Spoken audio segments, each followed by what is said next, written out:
My name is Lara. My life at 45 was a testament to what hard work and independence could achieve. Over $10,000 a month wasn't just a number. It was my declaration of success in a high-stakes game back when I was knee-deep in the MLM hustle, making a name and some solid cash for myself.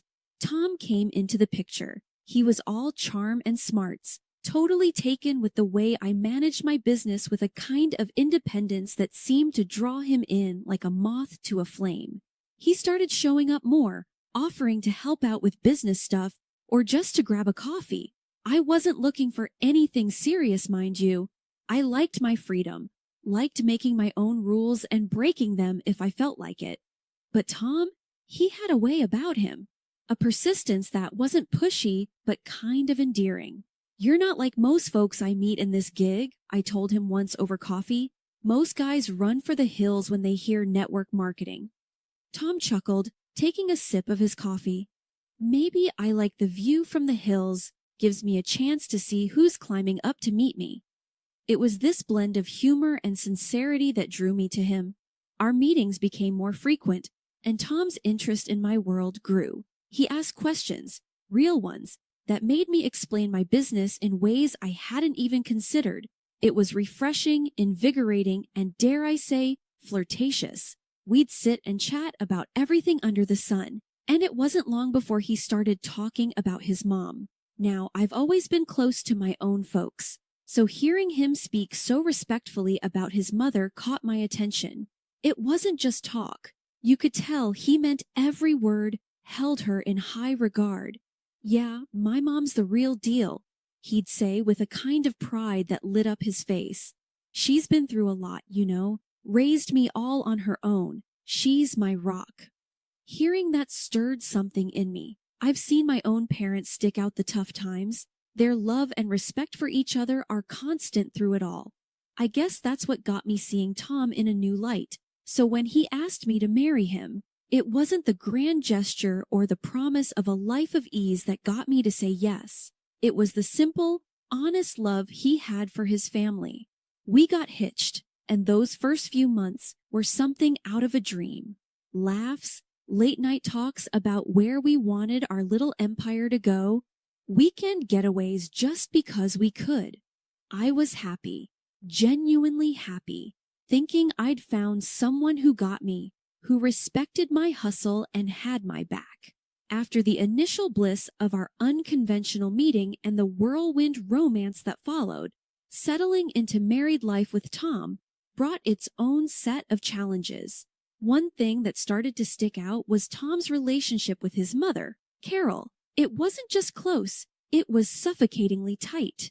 They were on the phone multiple times a day, and our weekends were monopolized by visits to her place. It started to gnaw at me, the extent of his attachment and the expectations it placed on us, especially me. One Saturday morning, as we were up for yet another weekend at Carol's, I couldn't hold my tongue any longer. "Tom, do we have to spend every weekend doing chores at your mom's? I mean, doesn't she have anyone else to help out?" Tom looked at me like I just suggested we moon the neighbors. "Lara, she's old and it's just us. Who else is going to do it?" I sighed, frustration bubbling. "But it's every weekend. Don't you think it's a bit much? I've got stuff I'd like to do too. His brow furrowed and he crossed his arms, a clear sign he was digging in. "Look, Lara, she's my mom. She's always been there for me, and now it's my turn. I thought you'd understand that." The conversation was going nowhere, a stalemate between his unwavering loyalty to his mother and my growing resentment towards the situation. It was a red flag flapping furiously in the wind of our relationship, but I chose to ignore it, convincing myself it was just a phase. As weeks turned into months, the red flags multiplied. Tom's sarcasm about my work began to surface more frequently. It was subtle at first, almost playful, but there was an undercurrent of disdain that I couldn't overlook. One evening, after a long day of video calls and client follow-ups, I settled next to Tom on the couch, laptop still warm from use. "I nailed another big client today. This could be a game changer for us," I said, trying to share my excitement. Tom's eyes glued to the TV grunted in response. Oh yeah, that's great. But don't you think it's time you considered a real job? You know, one that doesn't have you glued to that screen all day? I bristled, my enthusiasm cooling into annoyance. A real job, Tom? This is a real job. I'm making more than we'd ever dreamed of. What's not real about that? He shrugged, not meeting my eyes. I don't know, Lara. It's just all this network marketing stuff seems a bit dodgy, doesn't it? The word stung. A slap to everything I'd worked so hard to achieve. Dodgy? You know what, Tom? Maybe you should spend a day in my shoes before you start judging. The conversation ended there, but the tension lingered. A thick fog between us that didn't dissipate. Tom's inability to value my career, coupled with his abnormal attachment to his mother, left me feeling isolated in my own marriage. The red flags were no longer just flapping in the wind, they were blaring sirens warning me of the storm ahead. Yet I pressed on, hoping for a change, clinging to the memories of our early days. But as time passed, it became increasingly clear that Tom's loyalty was split in a way that left little room for us, for me. The endless weekends at Carol's, my mother-in-law's place, had turned from a mild inconvenience into a full-blown chore. Every visit was the same routine.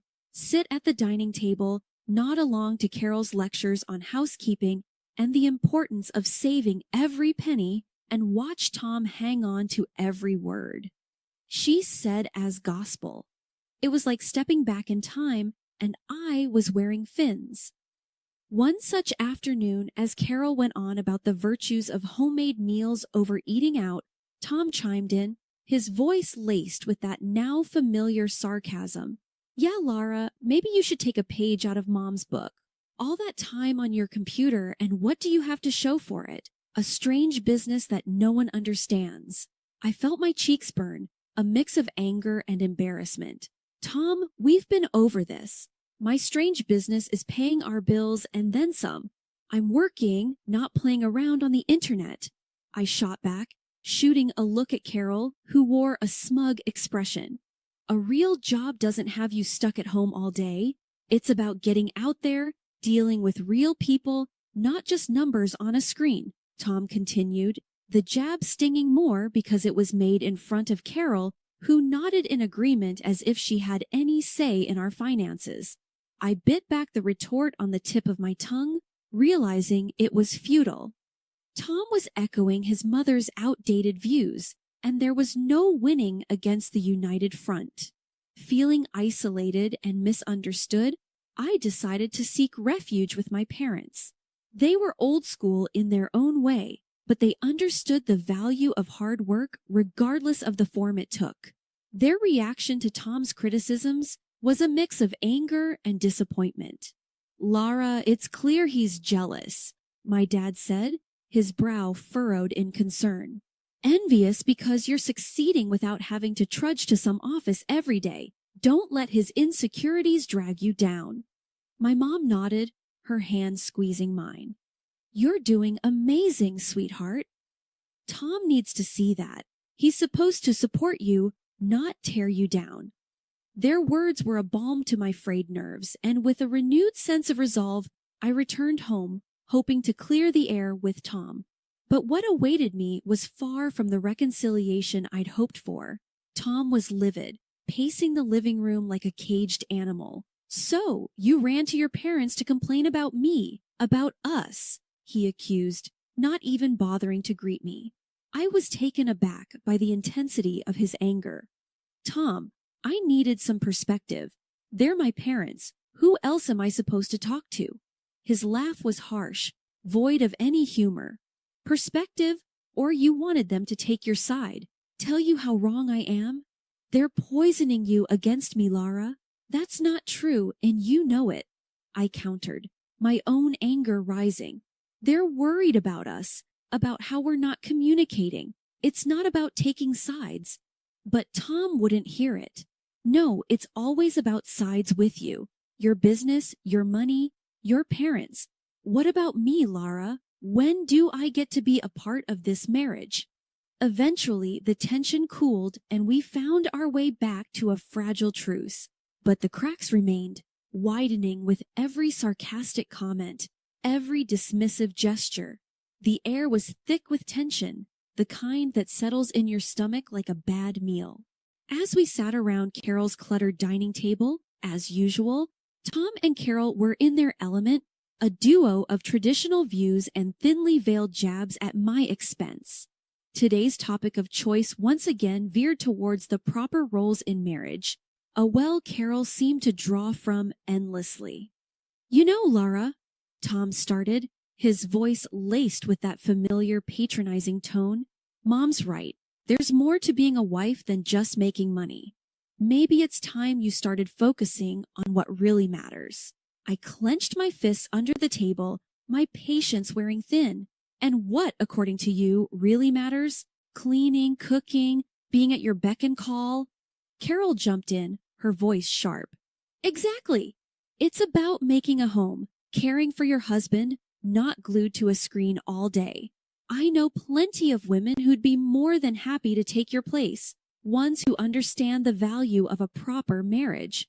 The audacity of her words struck a nerve. Oh, is that so? I shot back, my voice rising despite my attempts to keep calm. You think you can just replace me with some Stepford wife who fits your outdated idea of a proper marriage? Tom's allegiance was clear as he nodded along with his mother's cruel suggestion. Laura, you're missing the point, he interjected. It's not about replacing you. It's about what's best for us, for our family. Best for us or best for you and your mother? I countered, feeling the weight of their united front. Since when did our marriage become a three-person decision? The humiliation of being openly discussed as replaceable, as if I were nothing more than a poor fit in their perfect world, was a new low. Feeling cornered and outnumbered, I pushed back from the table, my chair scraping loudly against the floor. You know what? If you're so convinced you can find someone better, then maybe you should. I spat out, the hurt evident in my voice. Tom looked taken aback, as if he hadn't expected his words and his mother's to cut so deep. But the damage was done, the line drawn in the sand. I thought marriage was about partnership, support, and love, not constant criticism and unrealistic expectations. I said, my voice steady despite the turmoil inside. There was a heavy silence, one that spoke volumes about the state of our relationship. As I walked out of the room, the sound of my footsteps echoed a resolute declaration that I wouldn't be belittled or demeaned any longer. After the last blow-up, I was done. Done with the weekend cleanups at Carol's, done with the demoralizing, just done. Tom tried to guilt-trip me about it, calling me selfish, saying I didn't care about family. But I wasn't having any of it this time. I had reached my limit. Then came the day that broke the camel's back. I noticed our joint account was bleeding money, a lot of it. Money we'd been scrimping and saving for a new car, our dream car. My heart raced as I logged into our online banking, only to see a massive transaction that nearly wiped us out. I confronted Tom the moment he walked through the door. Where's the money, Tom? The car fund, it's practically gone. He couldn't look me in the eye. I had to use it for something important. Important? What could possibly be more important than what we've been saving for? I was fuming, barely containing my anger. It was for Mom's trip, her dream cruise to Europe. He mumbled it out like a confession. I was stunned into silence for a moment. You used our savings for a cruise without even asking me? I couldn't believe what I was hearing. Tom finally faced me, his expression a mix of guilt and defiance. I thought you'd understand. It's her dream. Her dream? What about our dreams, Tom? What about our plans? I was shouting now, my voice echoing off the walls. He had no answer, just stood there looking pathetic. That's when I decided to take matters into my own hands. I called Carol, hoping, maybe foolishly, that she'd see reason. Carol, this has to stop. Tom used our savings for your trip. This is a mistake. You need to cancel it, I said, trying to keep my voice steady. Her laughter over the phone was like acid. Cancel? Why would I do that? It's a gift from my son. And as for the money, dear, I'm sure you can earn it back. The contempt in her voice was palpable. You're not even going to consider it after everything. This is how little you think of me. I was grasping at straws, but I had to try. Listen, darling, I'm not refusing a trip of a lifetime. And if you're not happy, well, Tom's already prepared for that too. Check the desk drawer, she said, her voice cold. I hung up and went straight to the desk, my hands trembling. There, among bills and old receipts, were the divorce papers, signed and ready to go, as if Tom had been planning this all along. My heart wasn't just broken, it was pulverized. I signed them, my hands steady, but my soul in turmoil. Packing my bags felt like I was erasing a part of my life, a part I once cherished. As I zipped up the last of my luggage, Tom finally spoke up. His words were a cold dagger. I saw how you talked to my mother. No respect. You don't deserve to be in this house. You don't deserve me. His words hit me like a slap. The arrogance, the conceit to think he saw himself as some prize worth fighting over. After everything that happened, it was laughable if it wasn't so tragic. Yeah, well, maybe I don't want to deserve a man who thinks so little of me, who values his mother's happiness over his wife's. My voice was calm, but inside, I was a whirlwind of emotion. Tom just shrugged, a smug look on his face. Good luck finding someone who'll put up with you like I did, he said. I shook my head, disbelief and anger mingling. Trust me, Tom.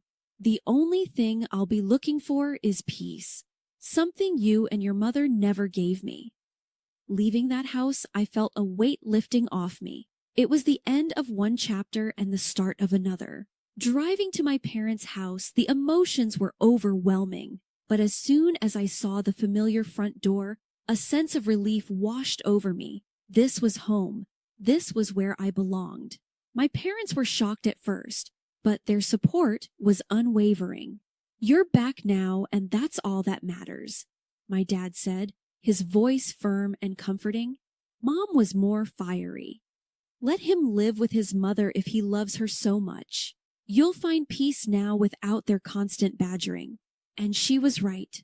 I threw myself into my work, my independence blossoming in the absence of Tom's and Carol's criticism. Saving money became easier without the drain of their demands. Slowly, I started to build a life for myself, one where I was in control, where my achievements were celebrated, not belittled. Living with my parents again, I rediscovered what support and love felt like. It wasn't long before I was able to move into my own place, a small but cozy house that was all mine. No Carol to judge me, no Tom to disappoint me, just me, my work, and the peace I had longed for. Reflecting on everything that happened, I realized Tom was no prize. The real prize was finding myself again, rebuilding my life on my terms. I found strength I never knew I had, and a sense of peace that was priceless. Months had passed since I left Tom and his overbearing mother behind, settling into a rhythm of work, savings, and peace that had long eluded me. My new life was a quiet one, filled with small joys and achievements that were entirely my own. Then, out of the blue, my phone rang with a number I hadn't seen in a while. It was Carol. Hello? My voice was cautious, the old feelings of tension instantly creeping back. Lara, it's Carol. We need your help. Her voice was shaky, a far cry from the competent, often haughty tone I was used to. I was taken aback.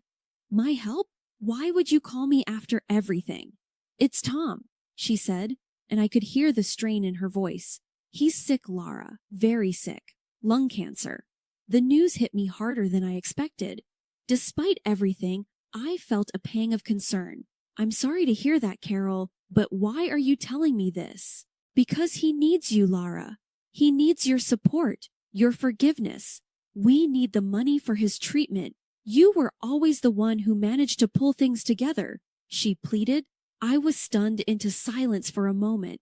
The audacity of her request left me speechless. You want my money after you practically pushed me out of your lives? Carol's voice hardened. You can hold on to your grudges, Lara, but this is life and death. You were his wife. Doesn't that mean anything to you? The old Carol was back, it seemed. Being his wife didn't seem to mean much when you two were scheming behind my back. I retorted, my initial shock turning into indignation. Lara, please, I wouldn't be calling if there was any other way. Think of the good times, of what you had with Tom. She tried to soften her tone, playing on my emotions. Good times, Carol. You made sure there were as few of those as possible. You and Tom made your bed. Now you get to lie in it, I said, the years of frustration and hurt fueling my words. There was a pause, and then Carol's voice came through colder and sharper than before. Fine, if that's how you want to play it. But remember, you're turning your back on Tom in his time of need, not me. The call ended, and I sat there, phone in hand, a tumult of emotions swirling within me.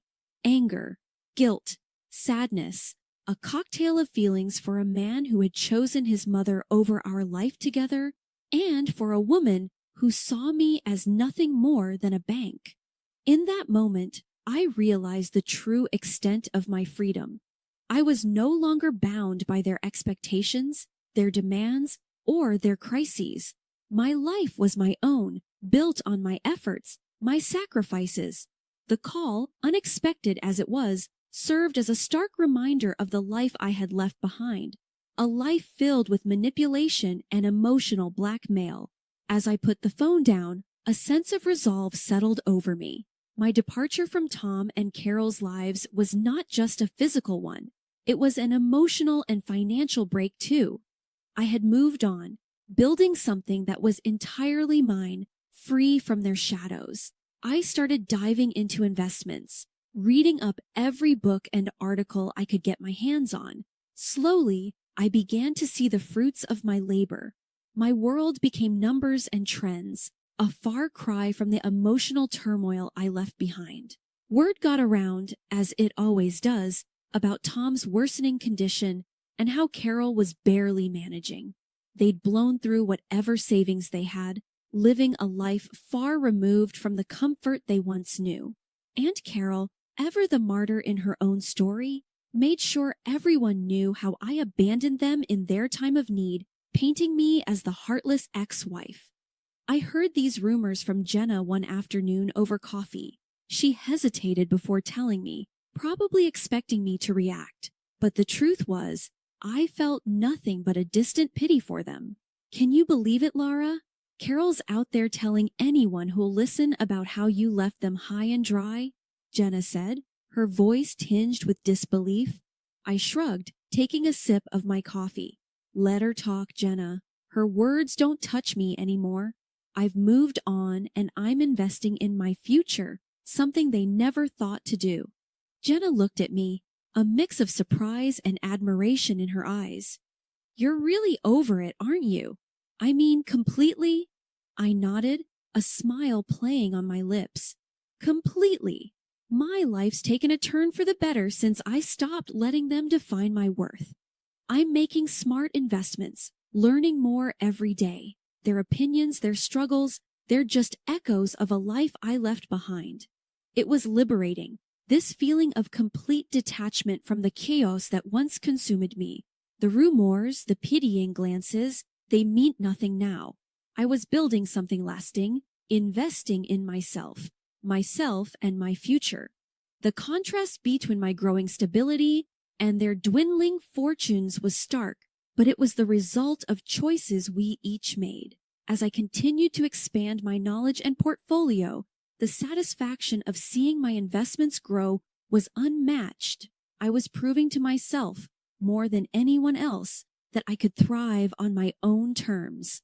The independence and financial security I was building were my true vindication, far removed from the petty squabbles and desperate gossip of Carol. Making one evening, as I reviewed my investment portfolio, The growth and progress reflected in those numbers filled me with a sense of pride. This was real, tangible proof of my resilience and foresight. The rumors, Carol's bitterness, Tom's struggles, they were just background noise to the symphony of my new life. In this quiet moment of reflection, I realized the true extent of my transformation. I had not only survived the storm, but emerged stronger, wiser, and more determined. My past with Tom and Carol was a chapter closed, a lesson learned, and my future was a canvas I was eager to fill with the colors of success.